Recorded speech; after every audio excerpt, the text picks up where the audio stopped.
Hello everyone and welcome back to Let's Play Dragon Warrior 3. In the last part, we got the Sailor's Thigh Bone and now we're going to use it. The Sailor's Thigh Bone, if you haven't pieced it together by now, when you use it, it gives you coordinates north, south, east, and west from you. That leads to the Phantom Ship, which we need to go to get that thing of Errol's apparently, so we can get to the shrine between the river thing. I'm actually back at Rhone because if you save and reset at Rhone, it's pretty close by to it.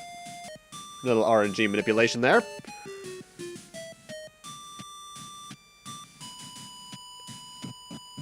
This is a very short dungeon, like 2 floors, not even. If you want to just directly get what you needed here, you can head south, but I want to head north first and get what's in here. Don't get anything on the bottom row. The top row chests are the only things really worth it. Mostly because it's either gold or sail bait. I'm not even sure what's actually in the bottom two. I just remember that they're not as good or worth it at all, really. I think one of them might also be a man-eater chest or mimic. Either way, first new battle for the part, and one of many, mind you, is the Merzonsian. Merzonsians have 60 HP, 351 XP, and 62 gold, and they can drop a leather helmet, so nothing too special at all, really. I don't even have any good spells to use against them in my notes. By the way, you might be noticing, this is a really long part. I probably could have split it up into 2, but nah. Anyway, next new enemy is a Krabus. 50 HP, 387 XP, 54 gold, and they can drop shell armor, which has 16 defense and can be equipped by everyone except the fighter, wizard, and goof off. Nothing too useful though. Doesn't even have any special effects. Now if you get it, might as well sell it. 300 gold, I think, for the selling price, or was it 225? Either way, this is the Locket of Love. We needed this to get to the place northeast of Rhone. So now we're gonna warp over to Lancel, because this is actually the nearest area to where we want to go. Just head east a little bit, then south, and you'll eventually make it. But yeah, this part could have actually been 2 parts, but as you know, I write down notes based off various walkthroughs, LPs, and just a lot of notes I look at it, like strategy guide and such, to make each part. And I make sure each of these parts fits in one part.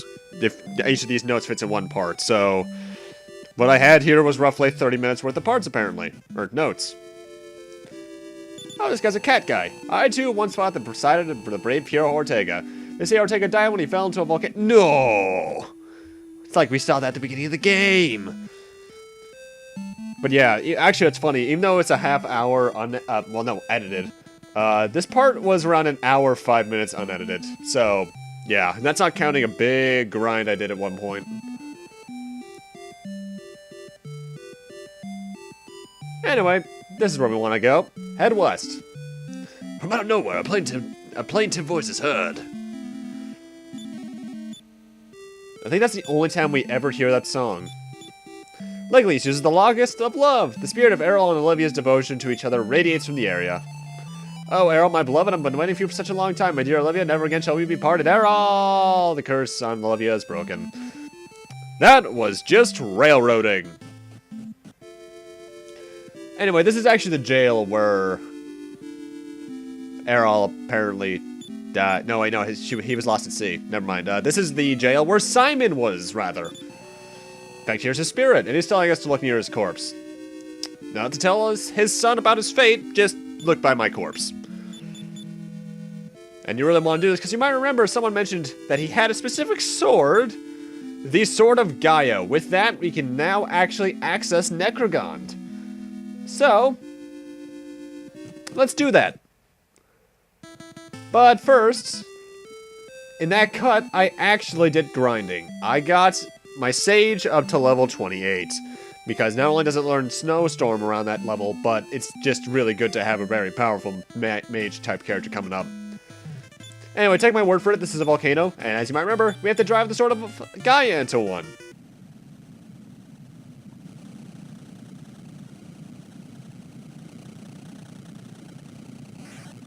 Should we really be this close to an erupting volcano?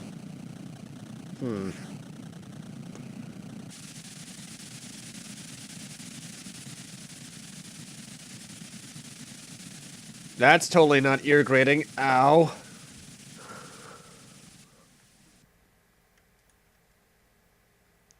Would lava realistically cool this fast?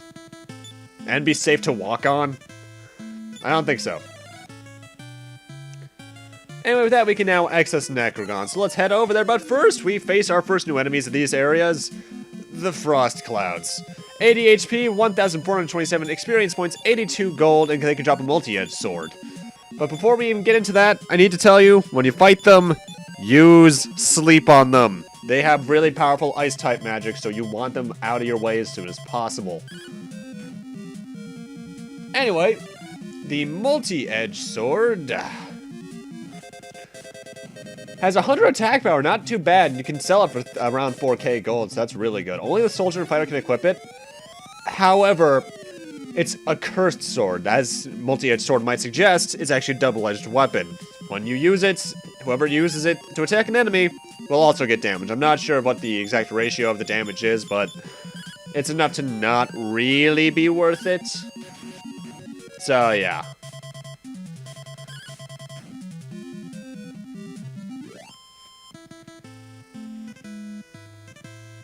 And I'll tell you right now, the enemies of this area is actually why I did my grinding, because they suck. Like these next guys, trolls. Odd we'd fight boss trolls before trolls, but okay. 250 HP, 1,374 experience points, 126 gold, and they drop a club. However, like boss trolls, and I think I actually forgot to mention it during the boss troll fight in general, they can get critical hits on you. Not all enemies can. In fact, not all weapons can, for that matter. So, if you fight a troll-type enemy, parry fight's a really good way to go, because you can at least half damage from the critical hits. But then again, I forget if critical hits ignore defense in this game. Oh well.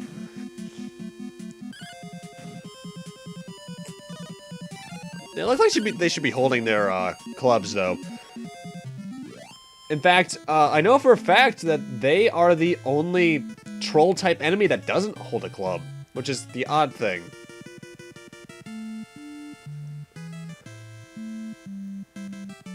Anyway, we want to head along the grasslands and into the cave that's actually going to show up on screen right there. Now, you might remember Dragon Warrior 2, the cave to Rhone, and how it was like the hardest area in the game. Meet this game's equivalent to it. Not joking, it's nowhere near as non-linear. In fact, this place is fairly straightforward, but the enemies in here suck.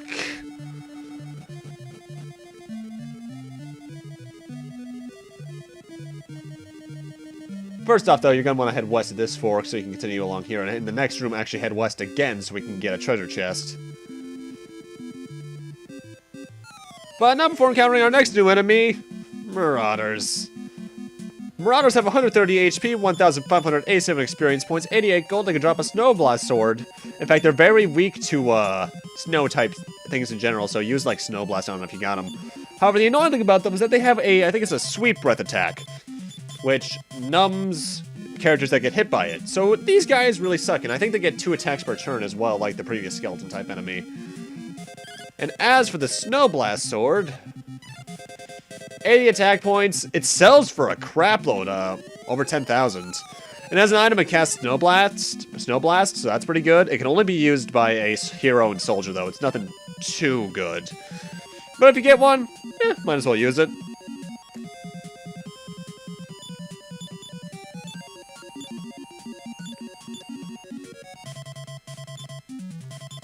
Gotta wonder what you have to do to turn bones that golden brown, though. Huh.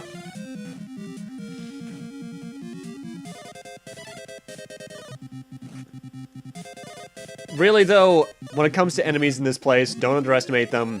Parry fight is, even though I know it's a glitch, and a lot of people don't like to abuse glitches like that, it is very useful. Surround is actually also really good on these guys, because you can lower their accuracy for their attacks. And a level up.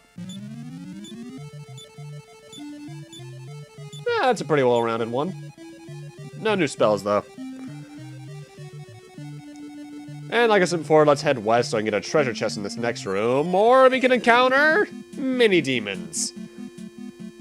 80 HP, 783 XP, 83 gold, and they can drop an unlucky helmet, which is an item we can actually find in the next area too. I guess you can try use stop spell on them. They have some decent resistance to it, I believe. Really though, whenever you see them, take them out first because they have a lot of nasty spells, including I think beat and defeat. And as for that unlucky helmet, 35 defense, only the hero and soldier can equip it, and it's a cursed thing. Luck is reduced to 0, and the stupid thing is you can't sell it or drop it, so if you get one, you have to store it back at the vault. And there's one you can find in a chest in the next area too, which is really stupid. Potent unremovable items from my inventory. Gah! But thankfully we get something really good here. In this chest we get, if I would open it, the Thunder Sword. 82 attack, hero and soldier only, but when you use it as an item, it casts Boom. But first off, next new enemy is a Hollow Ghost. 85 HP, 1,387 experience points, 51 gold, and they drop a Stone of Life, which as I mentioned, protects you from an instant death attack, which they have a good amount of. If you encounter them, stop spell them immediately. Otherwise, you might have trouble with surviving. Anyway, as for what the spell does of Boom that the Thunder Sword casts, it attacks all enemies. It's a more powerful version of the Bang spell, actually. It does around 60 points of damage to every enemy. I actually believe at this point, the hero has it. So that's a thing.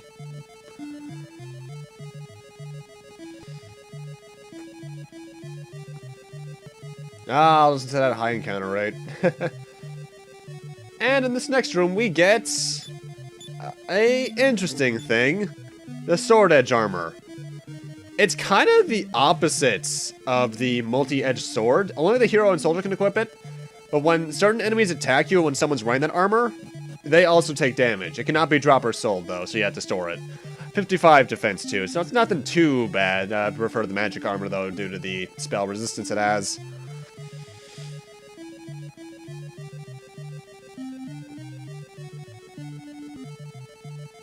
God, that's really annoying. If I recall, actually, this individual session of the recording, because I record some sessions in spurts, like this particular... The entire dungeon here was Dragon Warrior Episode 9 Part 3, technically. If I recall, this original recording was around 30 minutes alone, so yeah, that's a lot of random encounters I'm editing out. Unlike this next one, which is a new enemy against lion heads. New enemy against lion heads. Huh. Lion heads have 115 HP, give 1,800 experience points, drop 106 gold, and can give you a Shield of Sorrow. First off, though, they can cast Stop Spell and Firebane against you, so the best way to get them, cast Stop Spell and Surround against them.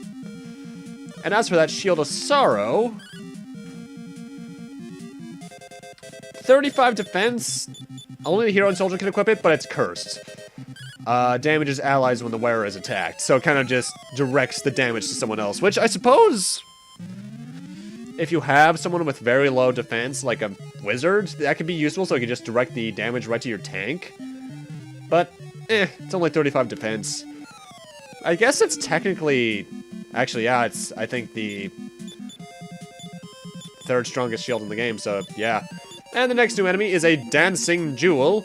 50 HP, 14 experience points, 1,228 gold, and they can drop flashy clothes. Which, as I think I've gone over before, are a goof-off exclusive equipment with 24 defense. It's nothing too... It's not a very interesting enemy, honestly. In fact, I think they're one of the rarer encounters here. You can also encounter metal babbles, and I think even metal slimes somewhere in here. I'm surprised I actually haven't run into any on screen.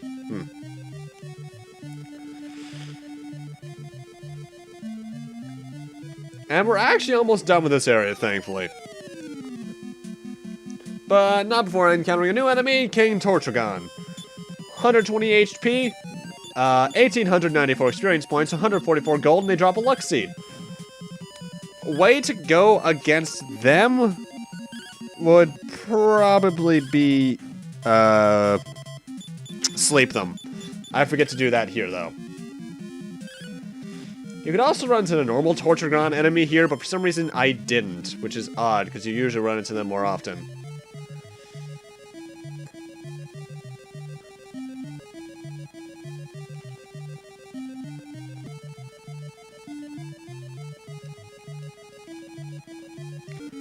It's actually at this point I remember that I wasn't just editing out battles, I was editing out healing after the battles, because as you'll see when we reach one of the next areas, my HP and MP were pretty low by the end of this place. Yeah, that cave sucks. Thankfully, we're done with it. So let's enter this shrine. And yeah, my MP was suffering. Hey, dude, you live really out of the way. I'm amazed you made it this far. You can surely defeat the Archfiend. Here, take with you this silver orb. We got the last of the 6 orbs, ladies and gents. So with that, I'm actually going to return to Alienhan, grab all the orbs out of my vault, and take them to where they need to go. So let's do that, shall we? We are back at Noaniel's. The quickest way to get to the area you need to place the orbs is to head north of Noaniel's almost exactly. I think you're technically supposed, someone actually says it's south of Tedonki, but I know it's north of Noaniel's because layouts.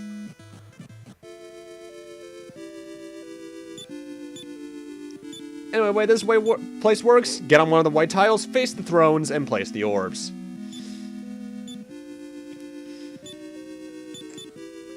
Technically speaking, you could have been putting the orbs here as long as you've been getting them. By the way, these ladies are supposed to be doing a whole creepy The Shining, talking at once thing. Wait, Legendary Phoenix. So, us placing these orbs has been for a bird. Huh. Either way. As soon as you've been getting these orbs, you could have been putting them here. I just wanted to put all 6 there at once for, you know, thematics, I suppose, because it makes sense to get all 6, kind of like gathering all 7 Dragon Balls. I suppose. You'd think they'd give this place a unique tile set at least, but I suppose that egg is kind of a unique sprite. And once you place all 6 orbs, just talk to the random elf ladies.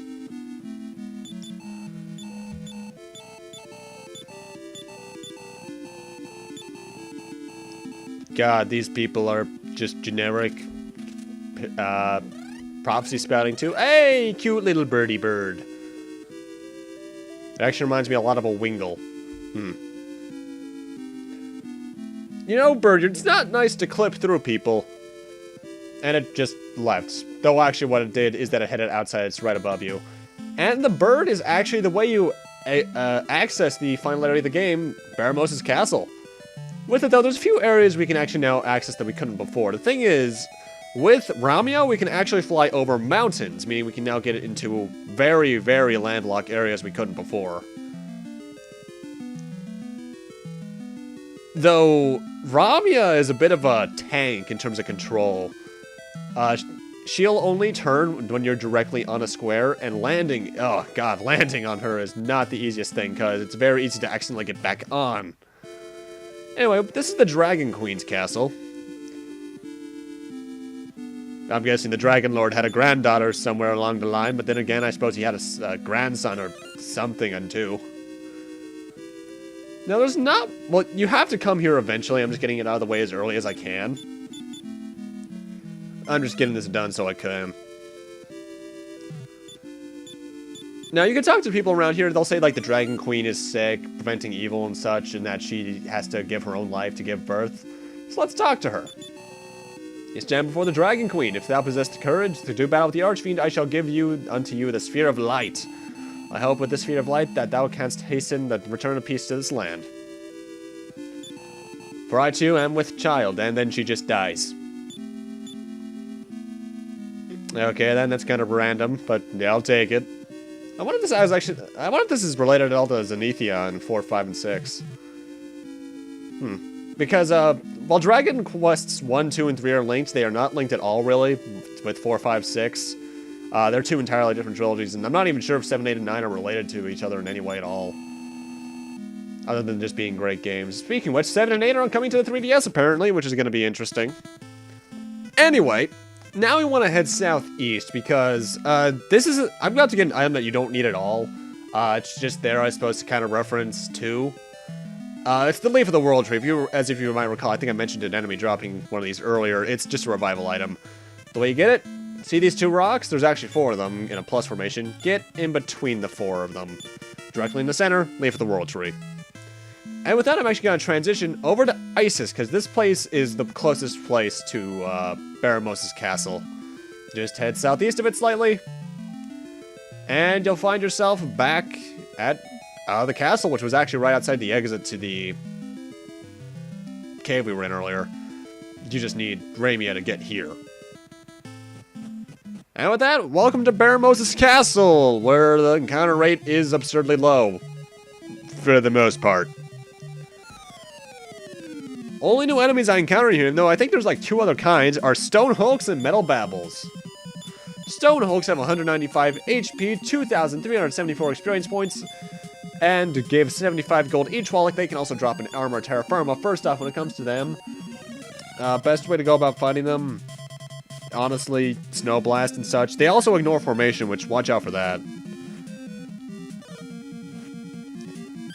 But the big thing about them is that they drop the armor terra firma, which I think we found a few parts back in something.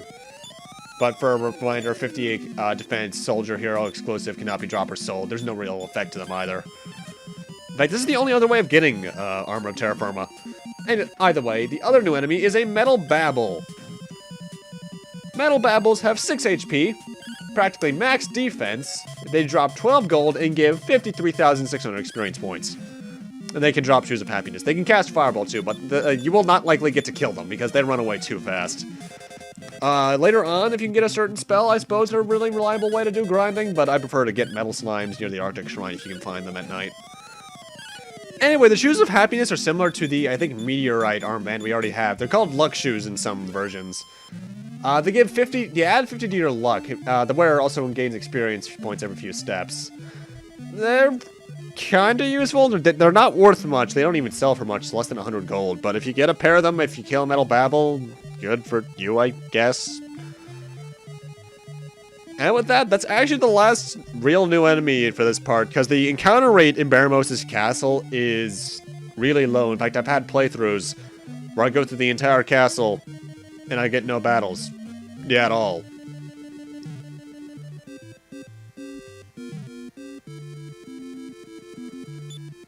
Anyway, there's some barriers here, so you will want to cast Step Guard, rather. But thankfully, unlike Dragon Warrior 2, Step Guard lasts a decent amount of time, so you can get through 2 things like that really easily. Now, right there, you may have seen there was a fork, left and right. I'll be cutting back to that fork momentarily, because if you want to progress in the area, you want to head left. But I want to get the only treasure in this place that's worth it, so I want to head right first and get these 3 chests. In it, we get the Demon Axe, which I know I may have badmouthed the last part, but I actually really do like the axe. The Wizard's Ring, if you didn't have one already, and the Unlucky Helmet. Anyway, the thing I forgot to mention about the Demon Axe is that while it misses more often than the sword and it's powerful, it actually has a good amount of chance of getting a critical hit. I think like a 1 in 8 chance, so it is actually more worth it than I made it out to be the other day. And I say other day because I'm not sure if the other day it was yesterday or not. Ha! Anyway, now you want to head north.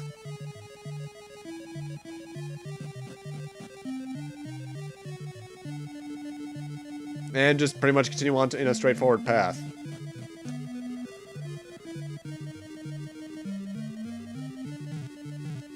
Really, this castle, you'd think it'd be like really hard for being the final area, but no, it's surprisingly easy.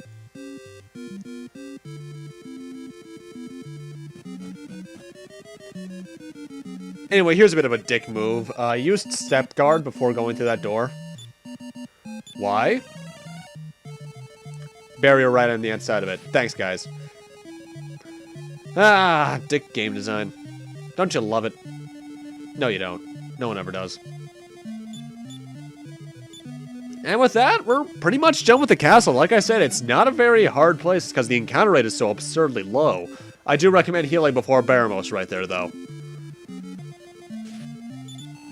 So thou hast finally made it here, eh, Dart? But alas, too soon, for thou and thine do not know thyself well enough to oppose the archfiend Baramos. Thou wilt regret thy coming indeed. You shall be dead for good, for I will surely feast on thine innards. I sound like a comic book villain. Baramos is not easy. He can attack twice per turn, and he seems to choose his attacks entirely at random. The best way to go about it, though, use Iron Eyes. Iron Eyes completely protects you from damage for 3 turns, so that's 6 attacks that I can dodge. He usually tends to use Chaos, Limbo, Exploded, and Blaze most early on. He can also cast Heal All on himself, I believe, so watch out for that. Use Buy Kill on your best warriors on your physical attackers, and by that I mean everyone but the Sage if you have one, if you're following my party setup. And hopefully he'll make it through because he also recovers, I think, 100 HP per turn. Balance, if you have, it's also a good idea because you can have damage. So, yeah. I think Baramos is a total of 900 HP. No drops, though, because, well, you know, final boss. But no unique music, though. I'm disappointed in you, game. Oh, well. Really, though, Baramos, he's hard, yes, but if you know the proper setup with having good HP, armor, knowing what supposed to use when, he's not terribly hard. Now, if you want to, you can also use the Thunder Sword and Orochi Sword, which I still have on Dart, I believe, as a use item, to cast defense. As far as I'm aware, there's no real spells that work on him too well in terms of status effectors, so just go all out and hopefully you'll win eventually. Obviously heal when you're low on HP.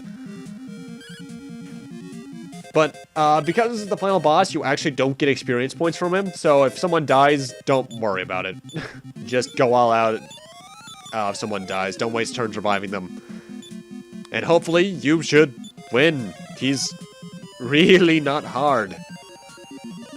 Although, if he succeeds in Limbo, that kind of sucks against you because, well, you know, that's experience, well, not experience points, that's, just not fun to have your party members go bye-bye. I think Dart's the only one it can't work on because, you know, hero and all. And we've defeated Baramos. A warm light engulfs the area and restores HP to max. And with that, I guess evil's vanquished once again. So let's return to Aliahand, which is the only place you can go to, which actually makes sense from a game design standpoint. What up, King? We won! I got people surrounding, trying to cheer me on. Thank you. Oh, Dot, you did well in defeating the Archfiend Baramos. You are indeed a true son of Ortega. The whole country sings of your praises, Dot. Everyone, hear me. Let us celebrate. That doesn't sound like celebration. And I have no idea what's going on there. From out of nowhere, an unearthly voice is heard. I am Zoma, Master Archfiend who rules the Dark Realms. By the powers I possessed before long, this world too will be locked in darkness. Anguish and suffering be thine. It is thy suffering that brings me joy. Ha ha ha ha! Fake out ending! Yep, we're not done yet. What is the meaning of this? Just when we thought peace had come to our world. How shall I tell my subjects of the coming of a world of darkness? Swear you'll keep this news of our Archfiend Zoma a secret. I'm tired now. You're dismissed. And he means that. The king has lost all of his power. Your save point in Aliahand is actually now the Chancellor. But yeah, I like how they did that. A little fake-out ending there. We're actually not done with the game. We're almost done. We're probably 75 to 80% done, I'd say. But we still have some stuff to do. But you might remember, if you were talking to people back in Portoga, they'd say there was a cursed couple cursed by Baramos. So let's go check that out. There they are right there on the bottom. And as for saving them, they'll give us the Sword of Illusion, which is a mysterious sword only women can use, and it is a female-only sword. It cannot be sold or dropped either. It can also only be used by, I think, Soldier, Goof-Off, and Fighter, or something along those lines. Either way, when used as an item, it casts Chaos. It confuses them. 50 attack points, nothing too good, though. It's worth it for Chaos alone. Because Chaos is a pretty good spell. Either way, you might be wondering where you're going. Well, you might remember when we got the final key, we talked to that skeleton, and he mentioned something called the Dark Pit of Giaga. I think it's time we investigated it. Finding it's not too hard. It's actually right near Baramos' castle. It's just east of it. In fact, there it is. If you were to come here before fighting Baramos, and get off the damn bird, Kyle. Get off the bird! If you were to come here before finding Baramos, the hole itself would actually be walled off, but apparently, as this guy will tell us, there's been an earthquake that opened it up. So, there's a huge pit here. Let's fall down it. What the? This place is weird. I haven't seen your face before. I know, you must have come from the upper world. Oh, great. Tales of the Abyss. Ugh. Can Luke not complain, please? This is a world of darkness called Alefgard. So you're telling me the entire time Dragon Warrior 1 and 2 there was a world above us and we didn't even know? And how'd we let the world go to shit this time? If you go east from here, you'll come to Tanacle Castle. Yep, we are back in Alefgard, ladies and gentlemen. Just Alefgard, though, not the entire world of Dragon Warrior 2, sadly. But with that, I'm going to need to end this off here. Thank you guys for watching, and in part 10, we'll be exploring our old world of Alefgard. I do wonder how we managed to screw things up this time from 2. See you guys then.